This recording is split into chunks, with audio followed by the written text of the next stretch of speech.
গোলাম রনি আপনাকে স্বাগত জানাচ্ছি আমাদের অনুষ্ঠানে। আমি যে যদি ১ম এই প্রশ্ন করি যে আমাদের মতো কিছু মানুষ আ মানে প্রবল আতঙ্কের মধ্যে থেকেও, বাধার মধ্যে থেকেও কিছুটা সত্য উচ্চারণের চেষ্টা করছিলাম এবং সেই জায়গা থেকে আমাদের অনেকেরই আশঙ্কা ছিল যে নির্বাচন হবে না, হলেও সেটি ফ্রি ফেয়ার হবে না এবং meticulous ডিজাইন অনেক ধরনের রয়েছে। এটা আমাদের আশঙ্কা ছিল। আপনিও নানান ধরনের আশঙ্কার কথা বলেছেন।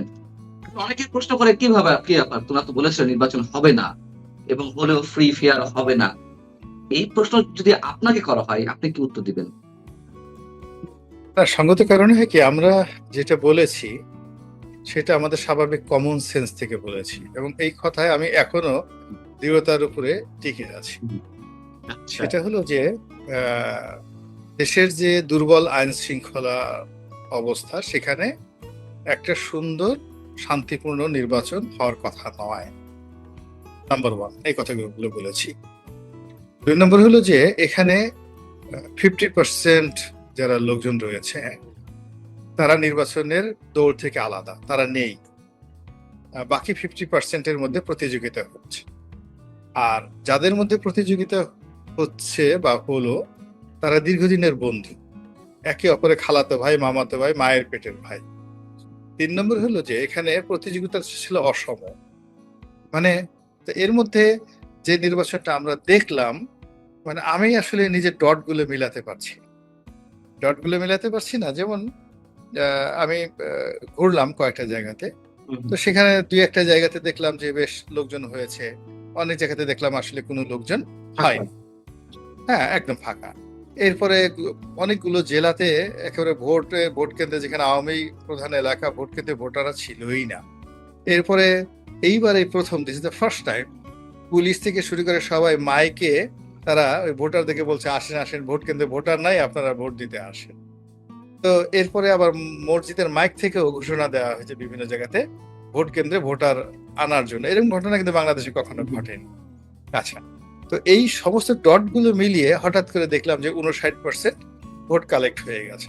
আমি যা দেখলাম, যা শুনলাম, তারপর সে যেভাবে হলাম, এরপরে ভোটের যে ফলাফল, যে রেজাল্ট, এই রেজাল্ট গুলো মানে আমি ডট মিলাতে পারছি না। হয়তো এখন পারছি না, কিন্তু খুব হুম, দ্রুতই দেখবেন যে এই ডট গুলো অনেক মানুষ এটা মিলিয়ে দেবে। এটা মিলিয়ে দেবে এবং আমার না, ওই বিএনপি মিলিয়ে দিবে অথবা জামাতে মিলিয়ে দিবে। মানে ওদের মধ্যে যখন দেখবেন ঘুটু লেগে গেছে তখন তারা সেই জিনিসগুলো তারা মিলিয়ে দেবে। এরপর দেখেন অনেকগুলো সিটে অনেকে হয়ে গেল, অনেকে পরাজিত হলো, অনেকে মানে বিজয়ী হলো। তো হুম, সব হুম, ডট মিলছে না। এরপরে আমি দেখলাম যে এখানে তারেক রহমান সাহেব তো নিরঙ্কুশ বিজয় হলেন, প্রধানমন্ত্রী হবেন। তো একটা তুমুল প্রতিযোগিতা হওয়ার পরে যে ধরনের একটা উচ্ছ্বাস থাকে, আনন্দ থাকে, বিএনপির যারা বিজয়ী হয়েছে তাদের মধ্যে আমি কোনো আনন্দ দেখছি না। No smiling face. আমি তারেক রহমান সাহেবের সাথে দেখা করতে আসছি না, তারা বা মির্জা ফখরুল সাহেব ফুল নিয়ে গেছেন। তো আমি উনি পাজামা পাঞ্জাবি পরে, প্রথম আমি ওনার পাজামা পাঞ্জাবি দেখলাম, পরে উনি তাদের সাথে কথাবার্তা বলছেন, বাট বডি ল্যাঙ্গুয়েজে বিজয়ীর যে একটা অভিব্যক্তি থাকে, একটা যে তৃপ্তি থাকে, একটা সুখ থাকে, একটা হুম। সৌন্দর্য থাকে, আমি এটা উনার মধ্যে দেখিনি। আবার কারণটা কি? আপনার কাছে কি মনে হয় কারণটা কি? না, না, এখানে মূল ব্যাপার হলো উনি তো নিজে বুঝেন যে উনার সাথে আসলে প্রতিযোগিতা করার জন্য আওয়ামী লীগের সাথে প্রতিযোগিতাটা করলে উনি যদি দৌড়ে ফার্স্ট হতেন, তো সেটা তার একটা মনে হতো আমি বিজয়ী হয়েছি। আর এখন তো কেউ বলবে যে ডক্টর মোহাম্মদ ইউনূসের সঙ্গে তিনি পরামর্শ করে লন্ডনের যে বৈঠক, সেই বৈঠক অনুযায়ী বাংলাদেশে আসছেন, এটা সমঝোতার মাধ্যমে আসছেন। তারপরে শেষে ভারতের পক্ষ থেকে হয়তো কোনো গ্রিন সিগন্যাল দেওয়া হয়েছে, এই জন্য তিনি আসছেন, ইত্যাদি ইত্যাদি নানা রকম কথা। কিন্তু যদি সব পক্ষগুলো থাকতো, ঠিক সেম জিনিসটাই যদি কূটনৈতিক অঙ্গলে হতো, মানে তিনি সবার সাথে নেগোসিয়েশন করেছেন, কিন্তু প্রতিযোগিতাটা যদি যোগ্য লোকের সাথে হতো, তাহলে তার অভিব্যক্তিতে আমার কাছে মনে হচ্ছে সুন্দর দেখা যেত।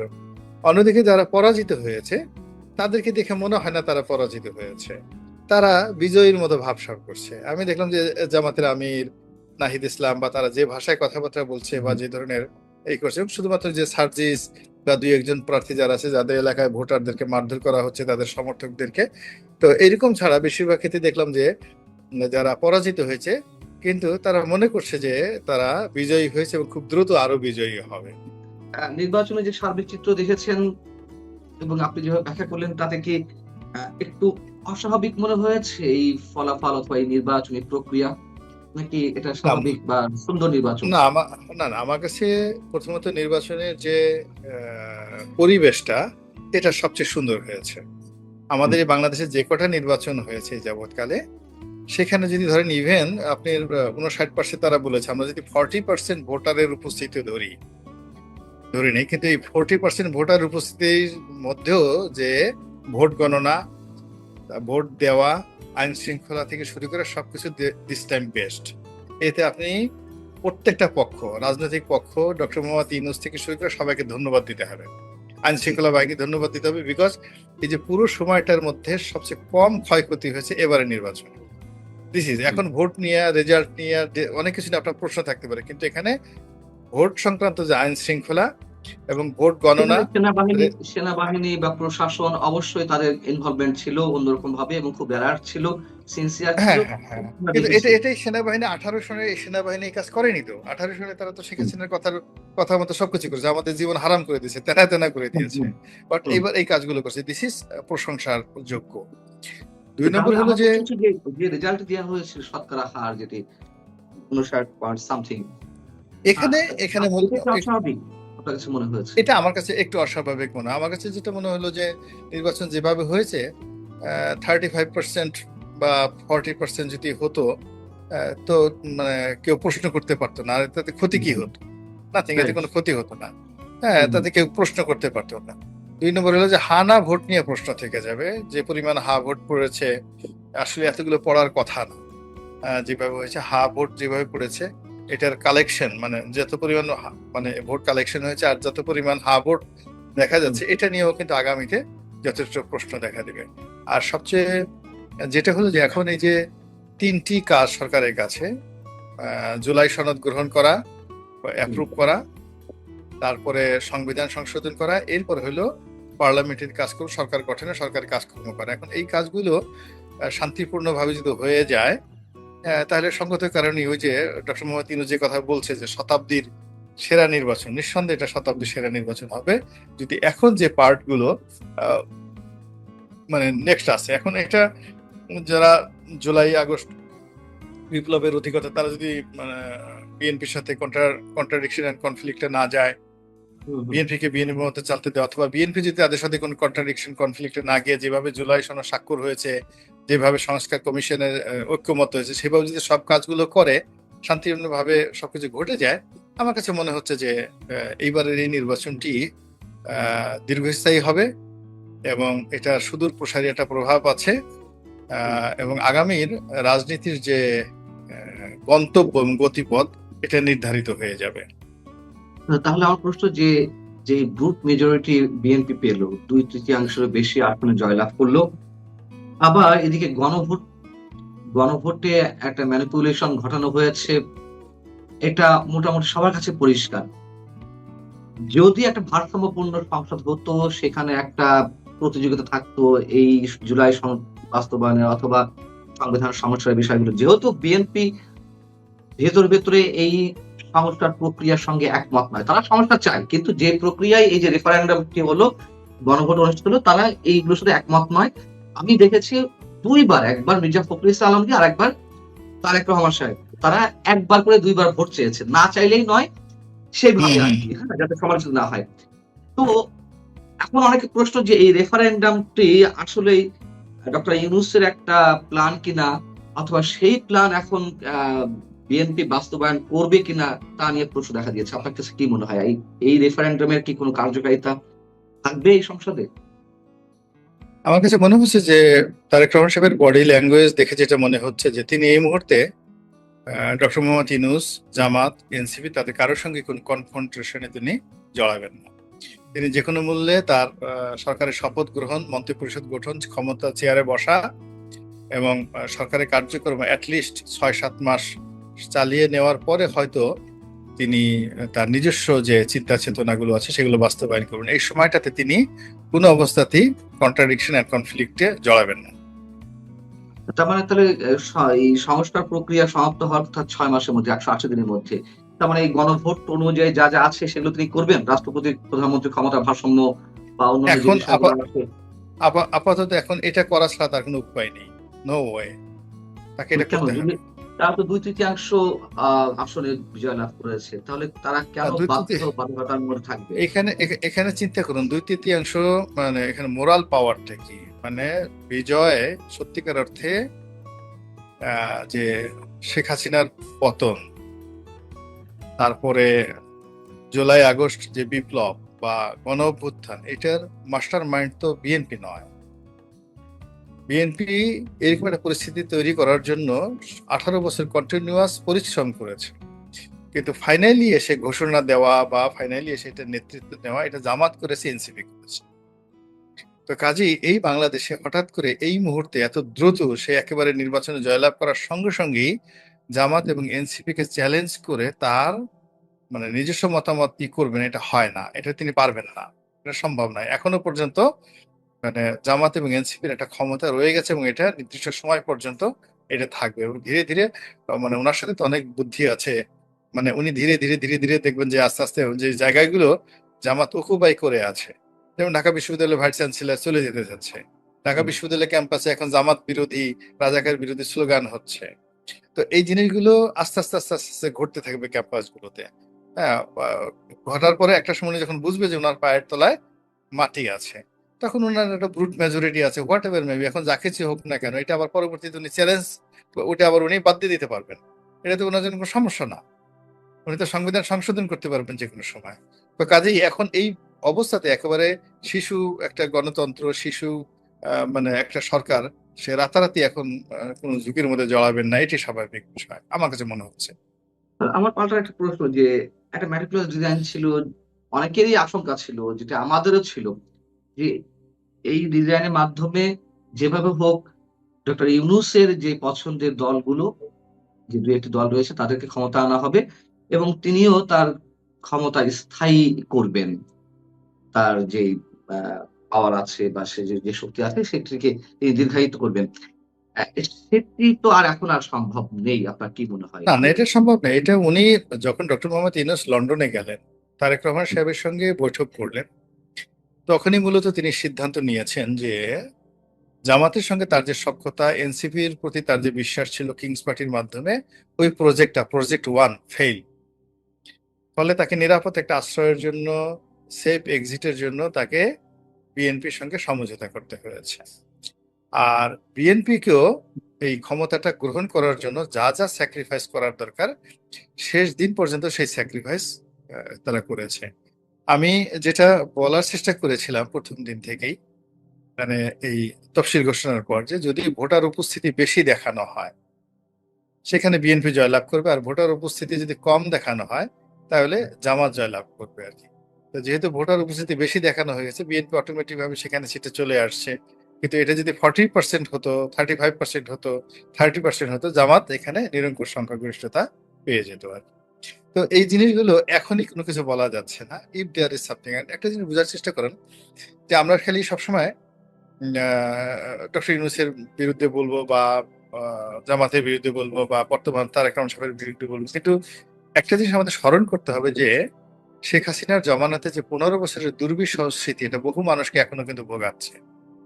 এখনো আওয়ামী লীগকে মানে সামাজিক ভাবে গ্রহণ করার মতো, আমরা মুক্তিযুদ্ধের ব্যাপারে যথেষ্ট যাকে বলে শ্রদ্ধাশীল, আমরা আহ বঙ্গবন্ধুর ব্যাপারে যথেষ্ট আবেগপ্রবণ, এমনকি শেখ হাসিনার ব্যাপারে অনেক দুর্বলতা আছে। কিন্তু can you tell good thing about Bahauddin Nasim? Can you good thing about Obaidul Quader? আপনি কি এই ঢাকা শহরে আপনি জাহাঙ্গীর কবির নানকে মোহাম্মদপুরে ঘুরতে দিবেন বলেন? তার সাহস হবে? এইভাবে আওয়ামী লীগের যে 300 সংসদ সদস্য আছে, হাতে গোনা 10-12 জন ছাড়া তার নির্বাচনী এলাকায় নিশ্চিন্তে সরকার শতচেষ্টা, তারেক রহমান সাহেব বললেও আসতে পারবে না। এই যে মোরাল যে শক্তিটা, সেই শক্তিটা তাদের নেই। আর অন্যদিকে আওয়ামী লীগের নেতাকর্মী ছাড়া বাকি যারা লোকজন আছে, তাদের এখনো পর্যন্ত আওয়ামী লীগের প্রতি তাদের যে ক্রোধ, ছাত্রলীগের প্রতি তাদের যে মাস্তানি এবং চাঁদাবাজির প্রতি তাদের যে ক্রোধ, এই ক্রোধটা থামেনি। আবার অন্যদিকে ধরেন বিকল্প কোনো ব্যবস্থা না থাকার কারণে কি হয়েছে, তারা বিএনপি কে ভোট দিয়েছে, কিন্তু বিএনপির যে সমস্ত লোকজন চাঁদাবাজি করেছে বা করে যাচ্ছে, এটাও কিন্তু জনগণ মানবে না। ফলে রাজনীতির একটা টারমাইল চলছে, ভীষণ রকম যাকে বলে একটা উত্থান পতন হচ্ছে, এবং আপনি দেখেন গত 17 মাসে আপনাকে আমাকে অন্ততপক্ষে 170 বার কথা পরিবর্তন করতে হয়েছে। প্রতিদিনই মানে একটা না একটা ঘটনা ঘটছে, যে গতকাল আমরা যেটা প্রেডিক্ট করেছি, চিন্তা ভাবনা করেছি, আজকে সেটা আলাদা হয়ে গেছে। আবার এরকম একটা নির্বাচন হবে, নির্বাচনের দিন সকালবেলা আমরা কেউ কল্পনা করিনি, এমন তারেক রহমান সাহেব কল্পনা করেননি এরকম একটা নির্বাচন হবে। আবার নির্বাচনের পরে বিকেলবেলা এত দ্রুত ফল হয়ে যাবে, বিকজ আগে থেকে বলা হচ্ছিল ফল দিতে 4-5 দিন দেরি হবে, কিন্তু এত দ্রুত ফলাফল হয়ে যাবে এটাও আমরা কল্পনা করিনি। মানে যখনই দেখবেন ম্যাজিক্যাল কিছু ঘটে, আনএক্সপেক্টেড কোনো কিছু ঘটে যায়, তখনও দ্বিতীয়, তৃতীয়, চতুর্থ আনএক্সপেক্টেড ঘটনার জন্য ওয়েট করেন, এবং that should not be sometimes good. সবসময় এটা ভালো হয় না। এর কারণে যে আমরা এই যাবৎ এখন পর্যন্ত যা কিছু ঘটছে, একটার পর একটা ম্যাজিক্যাল ঘটনা ঘটে যাচ্ছে, চিন্তা চেতনার বাইরে। এভরিথিং, সবকিছু চিন্তা, কোথা থেকে আলী রিয়াজ আসলো আমরা তো চিন্তা করি নাই, কোথা থেকে মনির হায়দার চলে আসলো আমরা তো চিন্তা করিনি। তো এই যে জিনিসগুলো ঘটে যাইতেছে, হঠাৎ করে তারেক রহমান চলে আসবেন, উনি ঘোষণা দিলেন, এর আগে বললেন যে আমার বাংলাদেশে আসাটা মানে আমার একক ইচ্ছার উপর নির্ভর করে না, তার মা অসুস্থ, কথা নাই বার্তা নাই, আবার তার হঠাৎ সবকিছু তার ইচ্ছার মতো হয়ে গেলো, তিনি বাংলাদেশে আসলেন। এমন ভাবে আসলেন, তার যে বাংলাদেশে আসতে ন্যূনতম কোনো সমস্যা ছিল এটা বুঝতেই আমরা পারি নাই, এবং সে যেভাবে ঘোরাফেরা করতেছে অ্যাজ ইট ইজ, সবকিছু নর্মাল। তো এতকাল উনি যেহেতু কেন আসে? ম্যাজিক্যাল সবকিছু যেহেতু ম্যাজিক্যাল সবকিছু ঘটছে, এক ধরনের অস্থিরতা, একের পর এক আনএক্সপেক্টেড হ্যাঁ, ইভেন্ট তাহলে আমাদের সামনে সামনে চলে আসছে। সামনেও সামনেও এই যে এখন আগামী 6 মাসও দেখবেন যে একটার পর একটা ম্যাজিক্যাল ঘটনা ঘটবে, এখানে ম্যাথমেটিক্স অনুযায়ী কোনো ঘটনা ঘটবে না। আচ্ছা, ম্যাথমেটিক্স অনুযায়ী যদি তাহলে ঘটনা ঘটতো তাহলে তাহলে ম্যাথমেটিক্স অথবা ম্যাজিক্যাল জায়গা থেকে আওয়ামী লীগের ক্ষেত্রে কি বলবেন? আওয়ামী লীগের লোকজন ভোট দিয়েছে একাংশ, বিএনপি কে কিছু অংশ, বা জামাতে গেছে, সে প্রশ্ন যাক।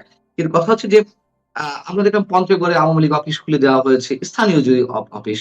আবার পটুয়াখালীতে আপনার এলাকার আশেপাশে সেখানেও একটি আওয়ামী লীগের অফিস খুলে দেওয়া হয়েছে। আ মানে আওয়ামী লীগ নেতাকর্মীদের উদ্দেশ্যে মেসেজটা কি? তারা কি খুব সাহসী রাজনীতিতে ফিরতে পারছে? নাকি সেখানেও কোনো না, গেম না, রয়েছে? না, এখনো অনেক দেরি আছে, অনেকে দেরি আছে এখানে। মানে তারেক রহমান সাহেবের ক্ষমতা পাকাপোক্ত হতে অ্যাট লিস্ট 1 বছর সময় লাগবে। এক আচ্ছা। বছরের আগে উনি এই ডক্টর মোহাম্মদ ইউনূস, বর্তমান সরকারের কাজকর্ম, জামাতের প্রভাব, এনসিপির প্রভাব মুক্ত হতে পারবেন না। আর এই 1 বছর পর্যন্ত মানে তারেক রহমান সাহেব বিএনপি মানে আওয়ামী লীগ সম্পর্কে, ভারত সম্পর্কে একটি কথা ইতিবাচক বলতে পারবে না, সবাই তাকে গলা টিপে ধরবে এবং রাস্তায় মিছিল হয়ে যাবে, ভারতের নব্য দালাল, শেখ হাসিনার দালাল। ফলে উনি এই ঝুঁকিতে যাবেন না। উনি যখন নিজের পায়ে দাঁড়াবেন, তখন উনি যদি সিদ্ধান্ত নেন যে উনি একটা উদারনৈতিক পদ্ধতি নেবেন, আওয়ামী লীগকে পুনর্বাসন করবেন এবং জামাতের পরিবর্তে আওয়ামী লীগকে তিনি প্রতিদ্বন্দ্বী হিসেবে নেবেন, এটা ওনার সিদ্ধান্ত। অথবা উনি চিন্তা করবেন যে আমি এখনই ভালো আছি, জামাতকে আমি জাতীয় পার্টির মতো দুর্বল বানিয়ে ফেলবো, পিটিয়ে পিটিয়ে। তারপর সে এনসিপি কে আমি জাসদের মতো বানিয়ে ফেলবো। তারপরে ওই খেলাফত মজলিসের একজন দুজন যারা আসছে এদেরকে আমি ওই যাকে বলা হয় রাশেদ খান মেননের মতো বানিয়ে ফেলবো। বিভিন্ন মানুষের মন্ত্রী বানাবো, হাসনাত আব্দুল্লাহকে মন্ত্রী বানাবো। মানে বিভিন্ন লোকে এগুলো বানিয়ে ঠানিয়ে তিনি চিন্তা করলেন যে আমি একটা গৃহপালিত বিরোধী দল, আগের শেখ হাসিনা যেভাবে চালিয়েছে আমি এইভাবে চালাবো। তো সেইভাবে যদি তিনি যদি সিদ্ধান্ত নেন, তাহলে তো আওয়ামী লীগ আসতে পারবে না, ইম্পসিবল, কোনো অবস্থাতে আসতে পারবে না। আওয়ামী লীগ ওখান থেকে ওই মোহাম্মদপুরে মিছিল করার চেষ্টা করবে, বোমা মারার চেষ্টা করবে, ওই পর্যন্তই, কিন্তু আসতে পারবে না। আবার অন্যদিকে যদি উনি আওয়ামী লীগের আসতে দেন, ফেয়ার ইলেকশন করা থেকে শুরু করে আওয়ামী লীগ এসেই মানে জাস্ট বলবে যে না, আবার একটা মধ্যবর্তী নির্বাচন দেন, আন্দোলন লড়াই সংগ্রাম শুরু করে দেবে, এবং এটা তো আওয়ামী লীগের বিশ্বাস করা যাচ্ছে না। আওয়ামী লীগের তাকে 5 বছরের জন্য ওয়াক ওভার দেবে না, ওয়াক ওভার দিতে চাইবে না। তারা আসার সঙ্গে সঙ্গে জাস্ট আসার জন্য যতটুকু স্যাক্রিফাইস করা দেখার করবে, কিন্তু বাংলাদেশে ঢোকার সাথে সাথে সে বলবে ওই আগের নির্বাচনে আমরা ছিলাম না, এটা ঠিক মতো ফেয়ার হয়নি, অতএব এটা মধ্যবর্তী নির্বাচন। এবং এখনো এই আওয়ামী লীগের লোকজন দিদাসি বলে বেড়াচ্ছে যে আওয়ামী লীগের সাথে বাংলাদেশে কোনো নির্বাচন টিকে না, এই নির্বাচনে টিকবে না, বিভিন্ন কথাবার্তা। তো এখন এই যে পুরো সবকিছুই একটা আনপ্রেডিক্টেবল জায়গাতে চলে গেছে। তো সেখানে only the time could say the real thing. আমরা আহ, শুধুমাত্র আপনি আমি যে কাজটা করতে পারি, আজকে নির্বাচন যেটা হলো, আমরা যা দেখলাম এটা নিয়ে আমরা আলোচনা করতে পারি, কতটুকু সন্দেহ করছি, সামনে জি। পিছনে কি আছে, এই পর্যন্তই আর কি। বিকজ আমি গত 17 মাসে সবকিছু ঘটেছে ম্যাজিক্যাল, একটাও ম্যাথমেটিক্যাল না, সবকিছু ম্যাজিক্যাল, যেটা কথাবার্তা সত্যি মানে সবকিছু। গত ১৭-১৮ মাসে মানুষের জীবন নাভিশ্বাসময় হয়ে উঠেছিল। এক ধরনের আতঙ্ক, এক ধরনের আশঙ্কা, ঘর থেকে বাইরে বেরোয় ফিরতে পারবো কিনা, আপনি আটক হবেন কিনা, আমি আটক হব কিনা, কারাগারে কখন কাকে যেতে হয়। এরকম একটা দুঃসময়ের মধ্যে তো কেটেছে নাকি? না, এটা আমি ঠিক ওইভাবে বলব না। যেমন আপনার সমস্যাটা যদি ধরেন একটা ব্যতিক্রম, একটা ব্যতিক্রম ইন জেনারেল আপনার আনিস আলমগীরের ঘটনাটা ব্যতিক্রম, নিঃসন্দেহে দুঃখজনক ওই দিনের যে ঘটনাটা। কিন্তু ইন জেনারেল আ সাধারণ মানুষের মধ্যে কিন্তু মবের ভয়টাই বেশি ছিল। মবের ভয়টা বেশি আমি ছিল সেটাই কিন্তু বলছি। হ্যাঁ, হ্যাঁ, কিন্তু থানা, পুলিশ প্রশাসন এই যে অনেক সময় যে একটা র‍্যাবের ভয় থাকে, গুম হওয়ার ভয় থাকে, ডিজিএফআই ধরে নিয়ে যাবে, ক্রস ফায়ার দেবে, এই জিনিসগুলো ছিল না। এই ওটা জিনিসগুলো ছিল ছিল না। না। ওই ক্রসফায়ার বা হ্যাঁ, হ্যাঁ, গুমের ওটা ছিল না। একটা আর এই যে অস্বস্তিকর অবস্থা ছিল নাকি? আর হ্যাঁ, আর মবের যে জিনিসটা ছিল এটাও টার্গেটেড। মব যাদের সাথে করা হয়েছে মোরালে সবাই কিন্তু আওয়ামী লীগের সঙ্গে অ্যালাইড ছিল। কোন একটা নিরীহ লোক, ভদ্রলোক কেউ কিছু করেনি তার সাথে মব করা হয়েছে এরকম একটা সিঙ্গেল উদাহরণ নাই। এখন আমি কিংবা আছে, সমর্থন করি আছে, না। আছে, আছে অনেক ধরনের শিক্ষক যেমন যারা আগে পিছনে হ্যাঁ, যে শিক্ষকদের মব ক্রিয়েট করে পদবি থেকে বাদ দেয়া হয়েছে। শিক্ষকদের কথা বলছি আমি স্পেসিফিক্যালি। আবার আবার অনেক জায়গায় অনেকে রয়েছেন যারা কাজ করছেন। আমি ব্যক্তি সত্যতার জায়গা থেকে আমি আপনাকে সরিয়ে দিয়ে আমি ওখানে বসবো। আপনি আসলে কোন ধরনের শোনো, আ না, না, বা তো একটা একটা একটা একটা বোঝার চেষ্টা করো না, রিয়েলিটিতে আসেন। প্রথমত যে গত ১৫টা বছরে শিক্ষাক্ষেত্রে শিক্ষকরা যা কাজ করেছেন, এরা খুবই অপেশাদারমূলক কাজ করেছেন। তা ধরুন মব হয়েছে ১০ জন শিক্ষকের বিরুদ্ধে কথায়, কথায়। যেটা জেনুইনলি উদাহরণ দিলাম যে জেনুইনলি ১০ জন শিক্ষককে তাদেরকে উচিত ছিল আসলে মানে তারা শিক্ষক সুলভ আচরণ করেনি। তো পরবর্তীতে এটা করে যখন সফল হলো, তখন ধাড়িবাজ, ধান্দাবাজ যারা চিন্তা করলো বাকি ৯০ টা কাজ তারা বেআইনিভাবে করেছে নিজেদের স্বার্থে। মানে শুরুটা যেটা হয়েছে সেটা যে ১ম শুরুর যে ঘটনাগুলো সেটাকে আপনি মানে অনৈতিক, বেআইনি সবকিছু বলতে পারবেন। কিন্তু আনজাস্টিফাইড বলতে পারবেন না। হ্যাঁ? এটাকে শরিয়াতি বিচার বলতে পারবেন। কিন্তু ওটাকে ব্যবহার করে মানে ওই ১০ টা ঘটনাকে ব্যবহার করে বাকি যে ৯০ টা ঘটনা ঘটানো হয়েছে সেক্ষেত্রে অনেক নিরীহ মানুষ কেবলই মাত্র দেখা গেল তার প্রতিদ্বন্দ্বী তাকে পারছে না, তাকে সরানোর জন্য এই কাজগুলো হয়েছে। এই কারণেই তো আমরা ডক্টর মোহাম্মদ ইউনূসকে এত বদনাম করছি। যে ঠিক আছে, আমি একটা আমি সেই বিপ্লব হয়েছে। জায়গাটাতে লিঙ্ক হ্যাঁ, করতে হ্যাঁ, চাচ্ছি। ওইটা বলছি। আমি শেষ প্রশ্ন করতে চাই আপনার কাছে। ডক্টর মোহাম্মদ ইউনূস প্রসঙ্গ শেষ পর্যায়ে আবার এলো এবং তার উপদেষ্টা পরিষদের বিরুদ্ধে অনেক ধরনের অভিযোগ রয়েছে। দুর্নীতি থেকে শুরু করে ক্ষমতার অপব্যবহার। আ তাদের বিষয়ে বিএনপি সরকারের কোন সিদ্ধান্ত থাকবে কিনা? অথবা সত্যি, সত্যি তারা সেফ এক্সিট পেয়ে যাচ্ছে কিনা? অথবা আমরা হুম। শ্রীলঙ্কার মতন বা আওয়ামী লীগের মতন অন্য কিছু দেখব কিনা? আমি ১ মিনিট একটু জানতে চাই আপনার কাছে শেষ পর্যায়ে। আমার কাছে মনে হয়েছে তারা সবাই সেফ এক্সিট পেয়ে যাবে। এবং এই চুক্তি করেই এই সমঝোতার মাধ্যমেই আসলে আ এই নির্বাচন হওয়া, বিএনপির আশা, তারা সবাই হুম। সেফ এক্সিট পাবে। অনেক, অনেক ধন্যবাদ গুলাম মাওলা রনি আপনাকে আমাদের সঙ্গে যুক্ত থাকার। তো আজকে এই পর্যন্তই, কিন্তু প্রশ্নগুলো এখানেই শেষ নয়। এই দেশ, এই রাজনীতি, এটা আমাদের সবার। আপনি, আমি, আমরা সবাই মিলে গড়ে তুলব সচেতনতার একটা মঞ্চ। আপনার ভাবনা, আপনার চিন্তা এবং আপনার মতামত আমাদের দরকার। তাই কমেন্টে লিখে জানান এই মুহূর্তে আপনি কি ভাবছেন এবং আপনি কোন দিকে তাকাচ্ছেন। রিপাবলিক অ্যান্ড পলিটিক্স কেবল খবর বা বক্তব্যের জায়গা নয়, এটা এক একটা ভিন্ন মতের প্ল্যাটফর্ম। এখানে প্রশ্ন করার সাহস আছে, সত্যের পেছনে ছুটে চলার স্পর্ধা আছে। চ্যানেলটি ভালো লাগলে অবশ্যই সাবস্ক্রাইব করে পাশে থাকুন, কারণ একটা ক্লিকেই হতে পারে হাজারো অন্ধকার ভেদ করে আলো খোঁজা শুরু। ফিরছি পরের পর্বে আরও খোলামেলা বিশ্লেষণ নিয়ে। সে পর্যন্ত সবাই ভালো থাকুন, সুস্থ থাকুন। আল্লাহ হাফেজ।